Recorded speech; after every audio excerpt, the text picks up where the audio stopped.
So what's the thing in your side, your life or your business that you're avoiding, that if you didn't avoid it, you face it on with openness, with willingness, with courage and consistency, that the whole game would freaking change? Mm-hmm. Answer that question every day. Before I get on my coaching call with my coaches that coach me, I go, what am I avoiding in my life and business? What am I avoiding in my life and business? And that's what I want to cover that day. I want to constantly be facing the things I'm avoiding. How you doing, man? I'm excited to chat with you today. Me too, man. Thanks for having me on. I appreciate it, bro. Yeah, this is great. I've really been enjoying the Facebook posts. Thanks, man. I appreciate it. Classic. Well, hey, let's rock and roll then. Let's have some fun. Cool. Sounds good, Danny. Yeah. Thanks, man. So the one Facebook post that got my attention was the one where you told everyone that if you don't have 5 deals in escrow as a real estate agent, you better be talking to 20 people a day. And I love that, coming from kind of old school. My first introduction to real estate was going to a Mike Ferry event, where he said start calling people. And so I love that. So I just wanted to ask you about, kind of your framework around that and obviously how that's working for you and your real estate team. Yeah. So when I first started in real estate, I got started in 2008 out in Phoenix. So that was fun. Yeah. And I did door knocking and circle prospecting. So I'd get 30, 60, 90-day lates, and I would cold call them because we were doing short sales. And then I would go door knock areas, and then we would follow up. We had our database as well. But it was really, we crushed it, like with regards to short sales. And then I ended up running a brokerage for a while of a market center at Keller Williams. And we had the most real estate teams inside of our organization in our region. And so I got to just see what worked and didn't work. And so when I started my team, I was very conscious of avoiding, like, I have 2 things that I like. I have a North Stars and South Stars. So North Stars are people I want to model. South Stars are people that I want to, I want to react to what they did. And what a lot of leaders do is they try to make it complex out of fear. They think it's going to create retention, or they try to buy influence by like having all these widgets and gadgets and cool things and leads and different ways of going about it because they wanted to avoid leadership. And so for me, when I started my team, I'm like, I have a buddy, Cheplak, that says, he's like, you got a lot of people saying going back to the basics. He goes, my question is, why did we ever desert them? Like, why did we ever leave the basics? The basics are called the basics for a reason. And so on our organization, it's very simple. We don't buy, not saying there's anything against buying leads. We don't buy leads. I look at leads as like supplements. Another good friend of mine, he's a health and fitness coach. He says it's crazy. The first thing that I get asked after I hire, they come on, they hire me to coach them, is they go, hey man, what supplements should I be taking? He's got this phrase like, slow down, Turbo. You haven't even gone to the grocery store yet or gotten a gym membership. Right. And so that's the same thing when I interview with an agent and we sit down with an agent and they're like, what leads do you provide? It's like, whoa, slow down, Turbo. You haven't even read a script yet. You've never knocked a door or held an open house. Leads are supplements. It's a way to supplement what you're already doing. And so I wanted to bring it in as like, I want to recruit people. It's work ethic. That's just what it takes. The work works and it requires what it requires. So inside of our organization, if you're over or you're under 5 pending, it's 20 connects a day. Because what else are you doing? Like, answer that question. Exactly. And if you're over 5 pending, 10 connects. So we understand that there's more going on with 5, but and that's what we've stuck to. And our 4 pillars are open houses, door knocking, circle prospecting, and social media. Mm-hmm. Yeah. So that's where that came from. That's awesome. And by the way, I will tell you why people abandon the basics, because social media and posting on Instagram is much sexier. Having a YouTube channel is much better, or a TikTok than going out and talking to people. And I agree, but those are, if you see the people that are winning on social media, Danny, and you know this, that are winning on social media, that are winning on YouTube, they already have something of substance in the background. Like, those are just supplementing what is already great. Correct. That's already it's just supplementing it. So yeah, and I'm being totally facetious. It's just people don't want to put in the work. Are you stressed out juggling? Oh, shoot, I really can't juggle. Now my dog's gonna grab all of it. Okay, listen, this video is brought to you by All-Star VAs. Are you stressed out juggling your calendar, your email, all of the tasks you have to do, plus your personal life, which doesn't leave you any time to actually do the stuff that you got into real estate to do, like going on client appointments, negotiating deals, all the fun stuff. Look, if that's you, I have a solution for you. My team of all-star virtual assistants helps me do all of those things so that I can do the stuff that I love doing. And we can install an all-star virtual assistant for you in your business, whether that's an executive assistant, a social media manager to blow up all your accounts, a marketing manager, an inside sales associate, a customer care manager, and plenty of other positions starting as low as $4 an hour. All you got to do is go to allstarvas.com, book a call with our team. We'll tell you all about the program and see if it's a fit for you. All right, back to the video. Okay, so Dustin, let's run through this. So I'm a new agent. I join your team and you go, all right, pick one of these four or some combo of them and go talk to 20 people a day. Is that basically how it goes? Yeah. So I'll give you this. I make onboarding really, really simple. So if you're listening to this and you have an onboarding thing, it's to the point of dumb, like how simple I make this. Day one, first half of the day, you're getting your it's first day of school, right? Usernames, passwords, logins, you're getting all the stuff that you're going to need to succeed. You're in the CRM, you get all your emails set up, all that stuff. And it's all given to you day one. Second half of that day, you're studying the circle prospecting script. Day two, you're on the phones. So here's the script. And this is where we have probably 70% of our listings. And it's very, very simple script. We call, it's either just listed, just sold, open houses, or I have a potential buyer. And it looks like this. Ring, ring. Hi, is Danny Hello. there? Yeah, this is Danny. Hey, Danny, this is Dustin Runyon. I'm a local real estate agent here in Lake Havasu City. Hey, quick reason for my call is we just listed a home 2 doors down from you over on 4242 Bombay Drive. And reason for the call is we love to give the neighbors an opportunity to choose who they live next to. Do you know of anyone who would be a good fit for your neighborhood? We know how important it is, especially in a community like this. I can't think of anyone off the top of my head. Hey, no worries. Appreciate you thinking of it. As a courtesy, we're offering free home equity reports to let you know how much equity you have in your home. I'm dropping one off for your neighbor tomorrow at 3. Would 3:30 be a good time to drop yours off? Sure. Yeah, you can drop one out. We do that over and over and over and over and over and over again. Awesome. Just free value, free value, free value. Okay, so they hop into our pond, and in our pond, it's just data of people that live in our area. And I would challenge people to call an area that is close to your office or close to your home. Dominate that area first. You're getting anywhere from, if you're just starting out, you're going to get about 20 connects will get you about 2 appointments. Okay.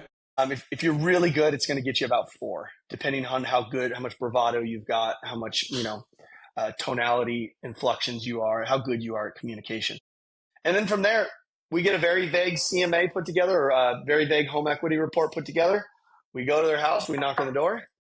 Hey, Danny, this is Dustin. How you doing? You go, great. I go, hey, I've got your free home equity report. We've been doing a bunch of research with the team the past few days.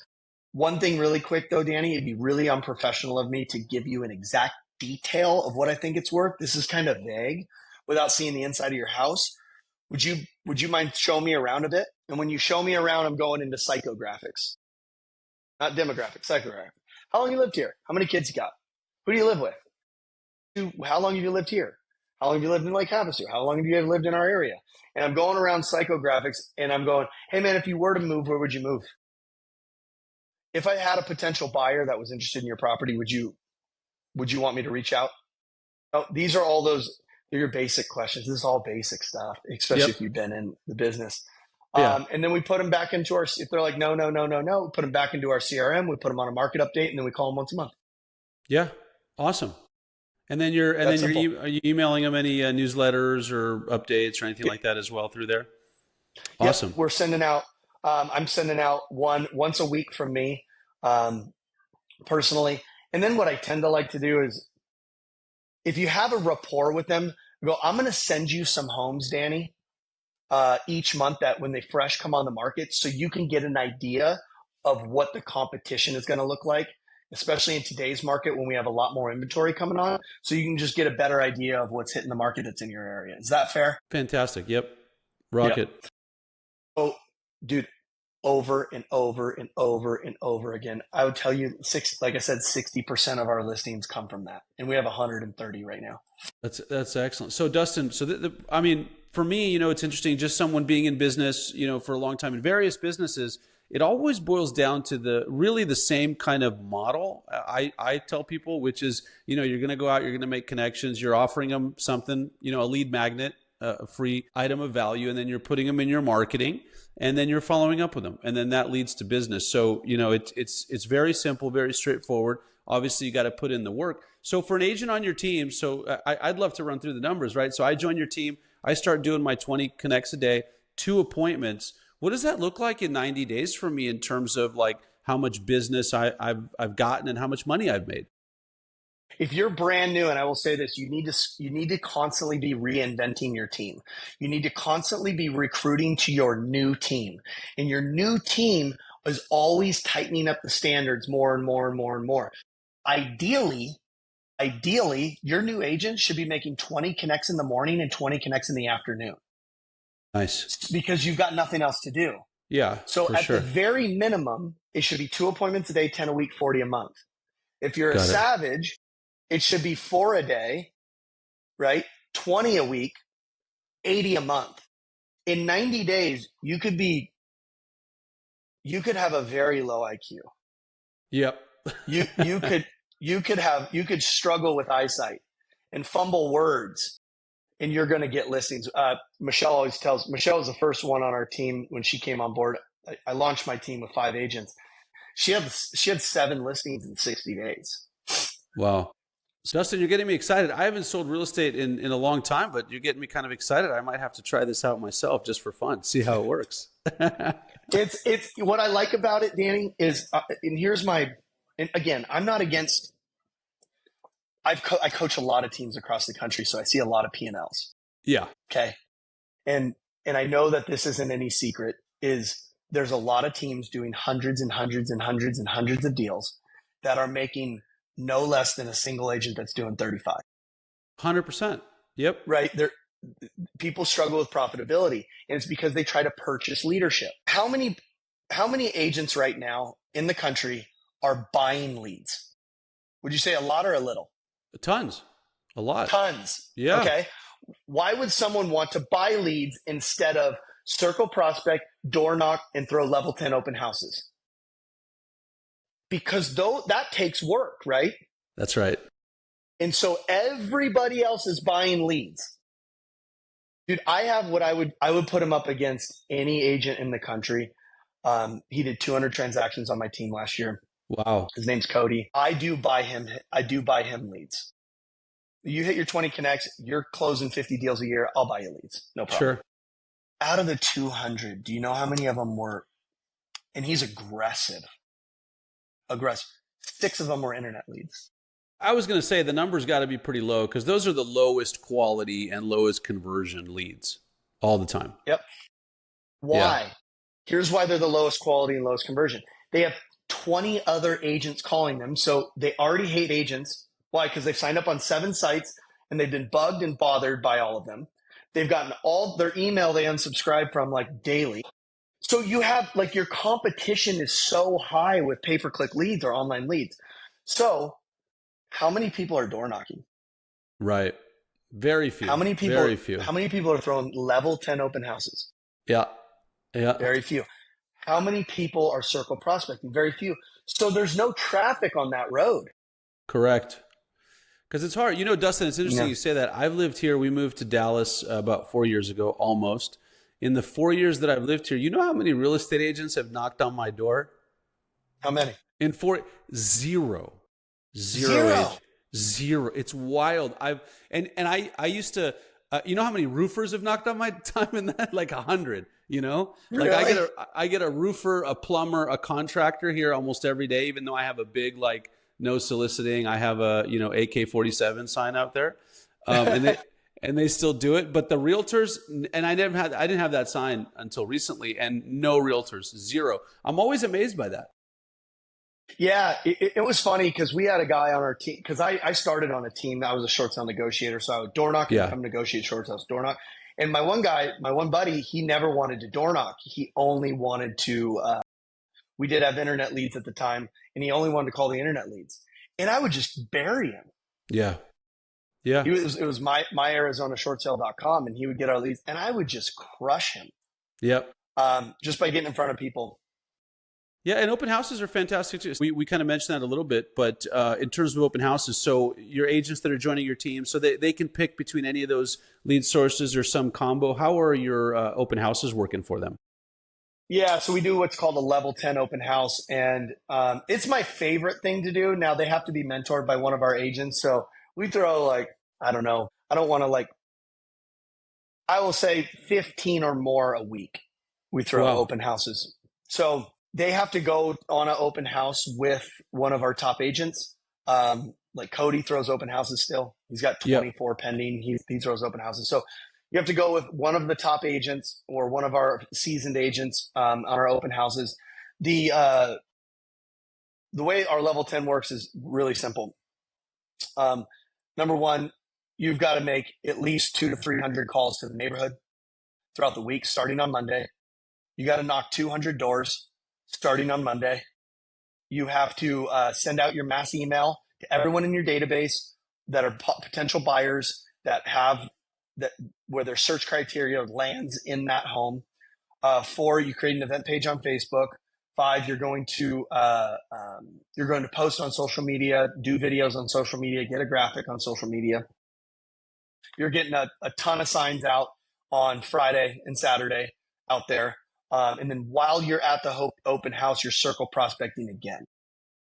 And then we have a little white sheet. We live in a small town, so we have like a little white sheet. And we put it in the newspaper too. It's Got like it. they have like, I don't know if Dallas is this way, but we have in our newspaper, we have where all the garage sales are. Okay. So it's a similar thing for all the open houses. Oh, that's cool. Dustin, we should have mentioned, by the way, should have mentioned up front, but I will put it in the description. But where do you sell real estate so that we can get you some good referrals for agents and also for buyers and sellers? Yeah, I'm in a small town in between. I would say it's kind of like in between Phoenix and Las Vegas. It's called Lake Havasu City, Arizona. Yeah, man, I know it well. I went to U of A, so we went there for spring break several times. I will not tell the stories or show the photos on the channel here. I know, it's funny. It's a retirement town. The average age is 57 here, and there's about 5 weekends a year where it just pops off and goes crazy. And spring break's one of them. Not nearly as gnarly as it used to be, but it's yeah, I heard it's not. I heard it's not as much fun. We used to go to the Copper Canyon and have a really good time there. I remember that. Yeah. I remember that very, very well. Dustin, I love the system, man. I think it's like I said, from your posts. I mean, it's simple, it's straightforward. So let me ask you this: what either stops agents, or what are the biggest challenges that agents have following this? Like you said, pretty straightforward system that you have. I would say this is kind of for all people, for leaders and for agents. I would say like number one is people have what's called inner conflict. So do you golf at all? Yes. Yeah. Okay. I got all kinds of trophies up here somewhere. Do you really? I'll pull them down later. Yeah. Okay. So you golf. That's awesome. So yeah, I'm a big golfer. I like golf. I just started like 5 years ago, but like what's your handicap? I haven't played in a while. So it's like 7, 8, somewhere in that range. Okay. Mine's right at a 10. Okay. Oh, excellent. I was at the range with my buddy the other day, and he asked me this question. He goes, "Hey, so what's your coaching like? What are the issues that you kind of see?" Yeah. And I said, it's not even close. Number one is inner conflict. And he goes, "What do you mean by that?" I go, "Let me give you an example." And he's a scratch golfer. And so I go, "Do I have the capabilities of getting below a 5 handicap?" He goes, "Oh, for sure. For sure." I go, "So if I paid you $1,000 for 20 minutes a week or an hour a week to teach me, could you get me down to a 5? And he goes, "For sure we could." And I go, "Cool. How long do you think that would take?" And he goes, It depends. I go, right? It depends.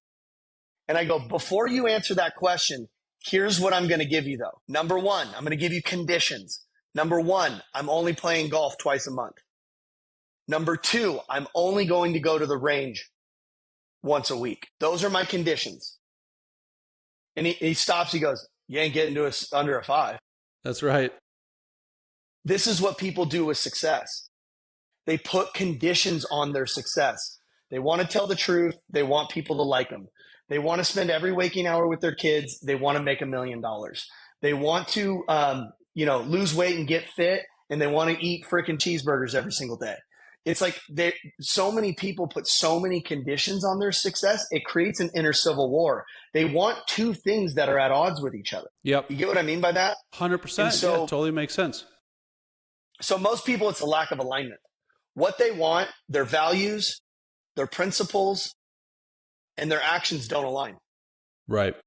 So I always tell people you have your desired values and you have your lived values. And most people are not living out their desired values. Yeah. Yeah, So that makes sense. I mean, it makes perfect sense. That's exactly what I see in folks that aren't successful. They talk about it, but they don't go do it. Yeah, and it's because they want to have it all at once. Mm-hmm. And like there's sacrifice that comes with success. It's painful. It's hard. It's difficult. It's, every level has its devils. And so that's number one. Number two is a lack of support from a spouse. That's number two. And which is their spouse then puts conditions on their success for them. They're willing to do whatever it takes, right? But their spouse is like, I need you to do this and I need you to do that. And why are you doing this? And why are you doing that? They haven't gotten their spouse to believe in the mission, whether it's their husband or their wife. They don't have that unconditional support. There's a bunch of reasons as to why that is, but if they're aligned, that solves a lot of problems. Number two, if they have their spouse aligned as well with the mission and the vision, what they're wanting to achieve inside their life. The third thing is truthfully is just surrender. On my team is surrendering and plugging into the community, into the peer group, into the culture. Right. So, lot of people like to be around high performers because it makes them feel a certain way instead of wanting to be around high performers so they can collect data and go take action. Yeah, I think those three things are right on. And so, Dustin, you said you started your team, pretty recently. Did you start out in production, or did you kind of go straight to, leadership, recruiting, and things like that? So I've never been asked this question, but I did not. I've been a short sale negotiator. From there, I was a technology director for a Keller Williams. Then I was a team leader for a Keller Williams. And then I started my team. Awesome. So I never worked with buyers and sellers ever. Started my team with 5 agents in 2018, June of 2018. And we had 5 agents, built it up. We did 104 deals our first year. And 80% of my team quit because I was operating out of scarcity. I was in survival mode. I was leading out of survival mode. I was allowing any behaviors to in any way. I had standards, but I wasn't holding true to them. Abundance was a mile away. And I knew the values I wanted to uphold in the organization, and I wasn't hiring people who valued those values. And so we brought it up to 10 agents and then back down to 3. And then ever since then, we've brought it up ever since, and we've been growing year over year since then.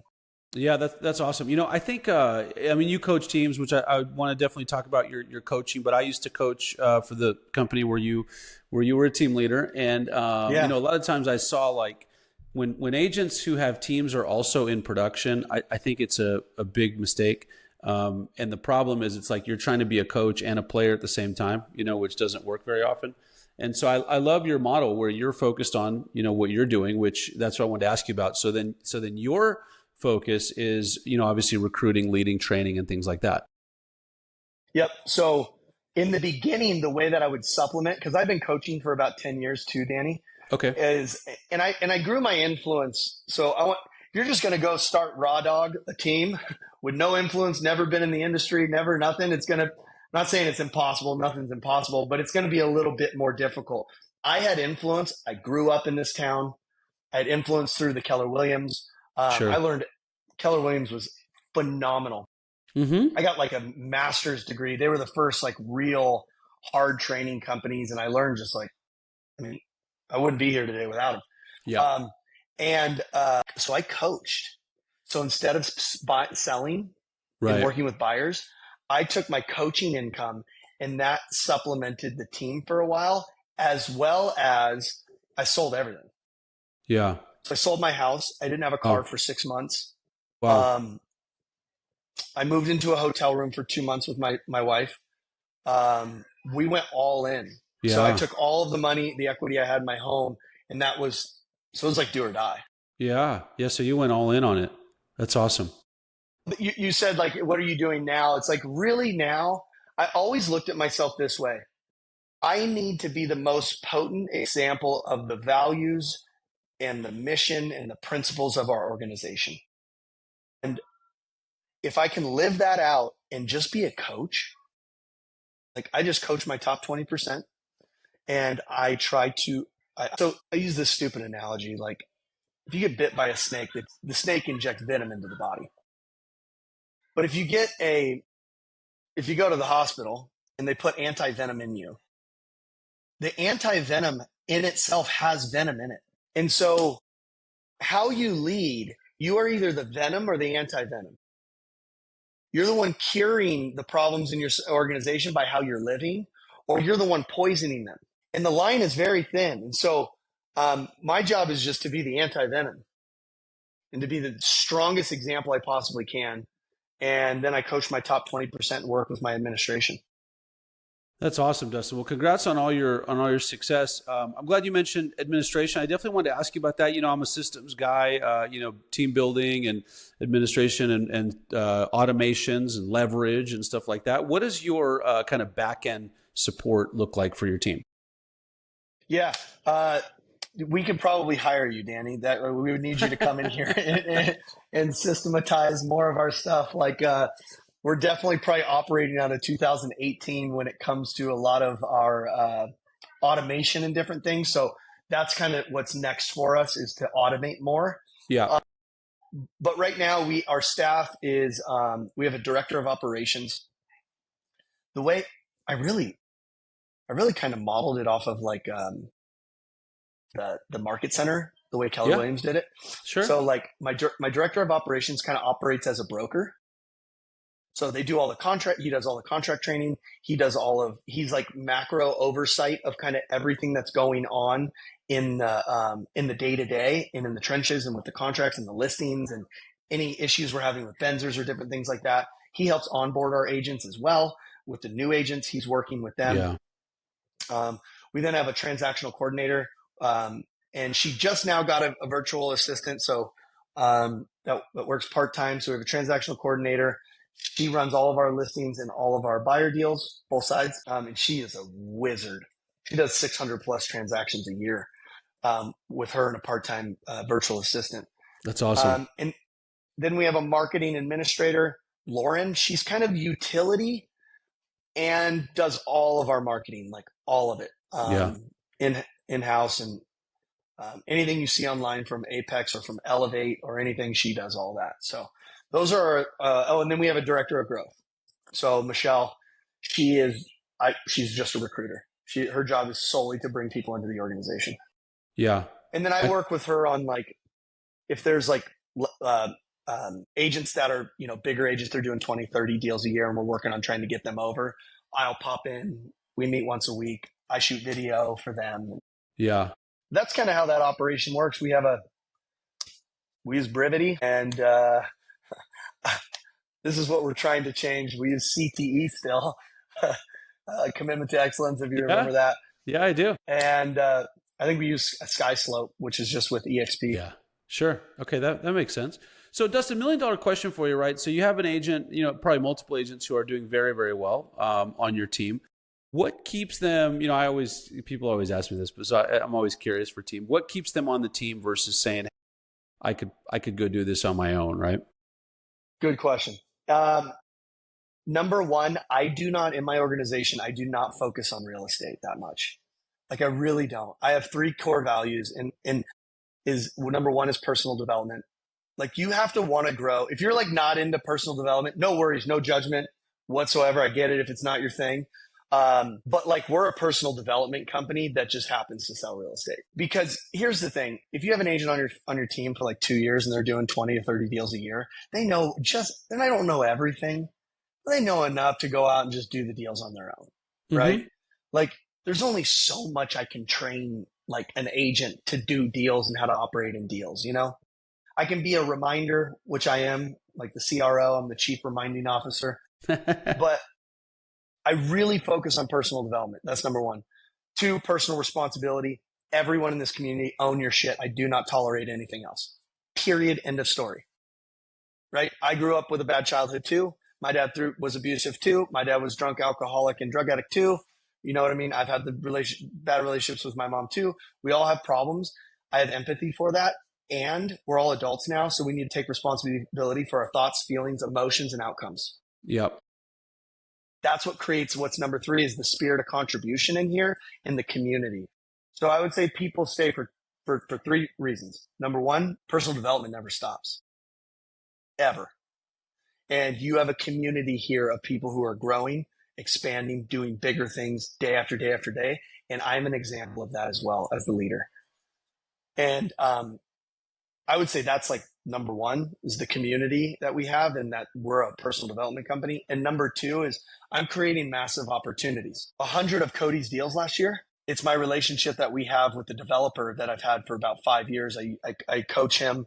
I've coached I've consulted for his organization. There are 100 luxury RV storage complexes. Scott, who does 50 transactions a year, he sells for our development called Riverbound Custom Storage and RV. Jenna, who's our luxury agent, her and I co-list all of our developments inside of our luxury subdivisions. She works on all the design for those. We were with the designer yesterday. She was with our draftsman today. And so she's being able to grow and expand. My job is to build this giant bubble where millionaires can live under it. And so, and we have Apex Commercial, we have Apex Luxury, we have Apex West Development. We have, we're starting an Apex Fund. So Cody has invested with our fund. Nice. And so my goal is to build this so big and create so much opportunities that like, why would you go anywhere else? Yeah. If you really want to go to the next level, it's right here. That's right. Yeah. You're allowing them to grow into the opportunities. That's excellent.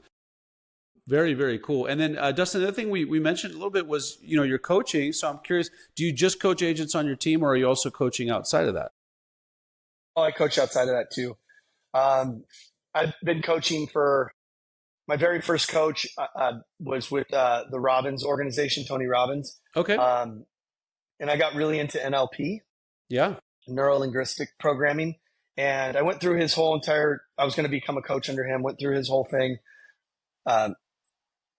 Realized that those coaches didn't make a whole lot of money. So I started coaching on my own. And it's funny because he's sitting right across. He's right here. His name's Greg. Greg was a mortgage officer and he just kind of saw my growth over the years. And he goes, will you coach me? And so I've been coaching Greg now for almost 12 years. And that's how it started, by just Greg asking me to coach him. And then I took on, for a while, it was a lot of other leaders of other industries. Yeah. HVAC company. I coached a guy who owned a bunch of pest control companies. I coached a guy who owned a bunch of 8 insurance companies. I coached a guy who's a developer. I've coached multiple developers now. But today my main focus is on real estate teams and brokerage owners. Yep, that makes sense.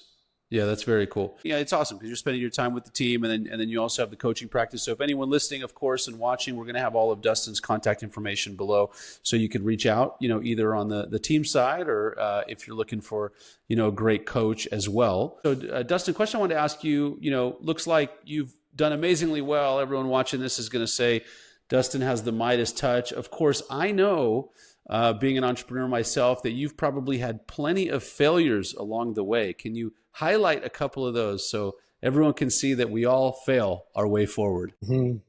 Yeah. Okay. 100%. And I will tell you this, like the development stuff can be very painful. Uh, I would say your success is okay. The amount of money you make is a direct reflection of how much stress you can endure. This is a pain tolerance game. And so, first of all, in my 20s, I'll give you a couple failures. In my 20s, I started making about 100 grand when I was 25. And from 25 to 30, I blew every single dollar I made, and I never filed my taxes. So for like 5 years, I didn't file taxes, and I blew everything because I was this guy. I was searching for like external validation. Like I wanted to feel like I was enough, like I was worthy. And so like spending a bunch of money and spending money on my friends and, trying to be as cool as I possibly could. That wasn't great. And then I had to end up filing those taxes. And so owed close to like $1 million in back taxes. Yeah. Yeah. Which was fun. Yeah. So if you're on this call and agents deal with this more than probably any other industry, file your taxes. Yeah. And get ahead of it. Cause I've helped a lot of people with this and, it's never worth it. Mm-mm. They book your interest by the day. So your penalties and interest, the interest is by the day. And the penalties can be up to 50% of what you owe. Yeah. So, because I'll coach teams that do 800 transactions, don't have a P&L, and don't have like a tax plan. I'm like, there's like 90% of your stress right there. Yeah. Oh yeah, for sure. I see that all the time. So those were big mistakes that I made. Other big mistakes that I made was not focusing on my emotional maturity and my emotional intelligence. Like realize this game is an emotional mastery game, really. And freestyling with my emotions early on was not good. Made a lot of mistakes in the development space with regards to just like, man, we just fumbled forward. We're pretty dialed now, but bringing on the wrong investors. Here's the biggest thing for me today is I don't want to be in business with someone who doesn't value what I value, period. I do not care how much money you bring in. I don't care how much money we can make together. I do not care. So even with my agents, and we have a strong enough culture now that if you don't value what we value, you're going to feel very left out. Mm-hmm. So leading out of survival mode and leading while I was in survival mode and leading out of scarcity, I would have led out of abundance much faster. I would have just trusted that like that's the way he's built this game of life. Is like those who operate out of abundance and not just say it, but actually do it. Powerful. And lastly, I would say like my personal life, my relationships were always good in my personal life, but my personal life was pretty shitty. Like I didn't take care of myself. Mm-hmm. Early on in my 20s and like early 30s, like I still partied a lot and still like, I would have like, there's no such thing as business problems. There's just personal problems that affect business. So if you're having a hard time doing the tactical work, it's because you haven't done the deep work. Like you haven't forgiven a parent. You haven't forgiven a brother. You haven't gotten, like, you still have some vices that you're holding on to that are bringing you down. Like, you haven't gotten your finances in order. There's some sort of deep work you haven't faced that is affecting how you show up everywhere else. Yeah. And so, I mean, therapy was huge for me. And I have a ton of coaches today. I think that last So there's part, a few. Yeah, no, that's fantastic. I think all of those are so important. I think the last one actually is so critical because a lot of times you'll see that like people have all these issues over here. And you think like, especially as guys, I think we can compartmentalize, but it does affect your business life for sure. Man, Danny, once I finally like took control of my finances and I had like a bunch of money in the bank, I was like a better leader. Yeah. Once I like could forget. Yeah. I remember I had a thing going with my mom for years. And I remember when I forgave her like truly forgave her. And I turned and I was actually grateful for our situation because it made me better and more um, of who I knew I wanted to always be. Like that, letting that lightness off, like I was more empathetic with, I was more influential in my organization. Like I was just brighter, you know? I know it sounds airy fairy.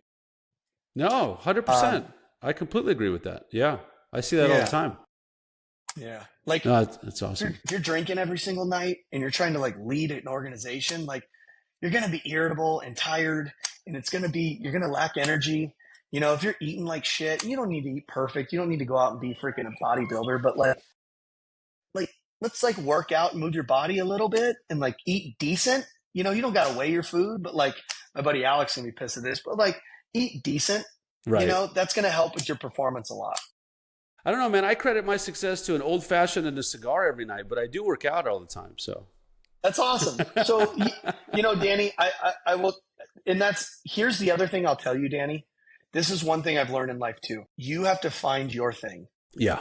whatever your thing is. There's some people, if they have an old fashioned a night, Danny, they have seven of them. There's Right. some people, and by the way, I was just golfing the other day. I'm like, God, I wish I could, I want to smoke cigars so bad. Uh-huh. Like I have tried so many times and I just can't I can't. I want to love them so bad. I love the acid ones the most because they have a little flavor to them. Uh, but if that's your thing, if you can have a drink at the end of the night and you're good, then hell yeah. You know, like me, like I don't need. I have a buddy who does the cold plunge, does the red light sauna, reads a book in the morning. You know, Yeah. friggin', you know, praise to Orion's belt, and that's what works for him. Right. Me, I wake up in the morning, I get in the shower, I kiss my wife goodbye, and I go to work. Huh? Does that make sense? So Oh yeah, for whatever sure. works for you works for you. No, you got to. You definitely have to find you. I mean, I don't, and I love that you say that too, because like sometimes I'll talk to coaches and they'll be like, "Here's my system, and that's it," you know, and I'm like, well, but that doesn't work for like everyone's always gung ho on this, like waking up at 4 a.m. That doesn't work for me. Like I've tried that, and that makes me worse. So I know if I wake up later, I have a better day. So it just works for me. By I the way, I love don't. that. My wife will kill me because I don't have an old fashioned and a cigar every night, but it's a lot. It's a lot of time. Every So now and again, I have that's to. great. I have to qualify, but yeah, I love that. Well, Dustin, man, this is so awesome. I think all the knowledge you've shared here is so good. I want to ask you one final question, which is like, what would you leave? Kind of young, and we're talking real estate. A lot of the people watching this are real estate agents. We, in our various companies, work with a lot of real estate agents. And so, Yeah. what advice would you give? Parting words from Dustin to all the young budding real estate agents that want to make seven figures, want to achieve a lot in real estate. Well, if you're just starting, I'll start with if you're just starting out in real estate, like you just need to get on the phones every single day. It's really that simple. Do not overcomplicate it. Remember this. I always say there's two types of people that succeed at a high level, and I'm going to make this funny. Dumb people. Like, have you ever ran into anybody before, and you're like, how the hell are they so successful? Like Yes, they are all the not time. intelligent, like all the time, right, Danny? You probably run into that more than you run into holy shit, you're a genius, right? Yes. Like if you run in, honestly, Danny, if you ran into 100 people that you would deem successful, in life and in business, how many of the 100 are you like, God, you're not even that smart? A majority. I Like say that a lot. how many geniuses do you run into? Like, wow, that's like one of the smartest people I've ever met in my life. Not today, Dustin. Talking to you, I'm like genius, but No, no, I'm not. Trust me. a few. But It's a very small percentage, to be honest. Yeah. okay, so what a lot of people think is they think they're going to think themselves into genius. You think that you're going to sit there and think yourself into being Elon Musk. You're going to think yourself into being some like Albert Einstein or frickin' Ben Franklin. Let's just say like I'm not no judgment, but let's just say the chances of that happening is like 0.000000000000001%. So what I want you to do is go the dumb route. I want you to underthink it and overact. Underthink, overact. No one's going to die here. It's real estate. So I want you to get on the phones. I want you to make calls and I want you to ask for appointments. And I want you to do that every single day until you get good at it. Most people won't suck at something long enough to get good at it. They just won't. And so, and here's the thing, you only like things you're good at. Like I ask people, like, what's your favorite workout in the gym? They're going to tell you the thing that they're the best at. Yeah. Right. And so, but you got to suck for a long time to get good at something. So get on the phones every single day, stay consistent with that every single day, and make 20 connects every single day if you're a new agent. I love it. If you're, yeah. And if you're just, there's a great question I'll leave you with that you can stumble with.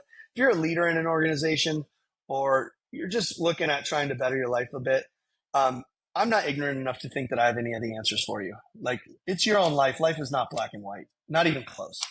But I do have a belief that if you are an adult and or let's just call it like over a certain age, you know the things you need to be doing in your life or business. Like, that's my truth.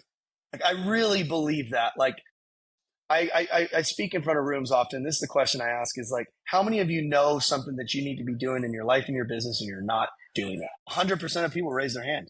Yeah. I go, write it down. You have a to-do list now. So what's the thing in your side, your life or your business that you're avoiding that if you didn't avoid it, you face it on with openness, with willingness, with courage and consistency that the whole game would freaking change? Mm-hmm. Answer that question every day. Before I get on my coaching call with my coaches that coach me, I go, what am I avoiding in my life and business? What am I avoiding in my life and business? And that's what I want to cover that day. I want to constantly be facing the things I'm avoiding. Man, I love it, Dustin. I think that's such a great thought to end with and to begin with, really. I think that's... leverage, man. You get it. Exactly. I need to be better at that. Yeah, I love leverage. So it's fantastic. Well, Dustin, this has been incredible, man. I really just want to thank you for your time and for your vulnerability and all the wisdom and knowledge that you've shared here. Really, just really cool. Whether you're a real estate agent or business owner or entrepreneur watching this, we'll have all your contact info down below so people can reach out to you for any of those things. And next time I'm partying at Lake Havasu, man, I'm calling you. Yeah, call me, man. Thanks for having me on, man. I'm always humbled that anybody ever wants to hear me talk about anything. So no, thank you very much. This is fantastic.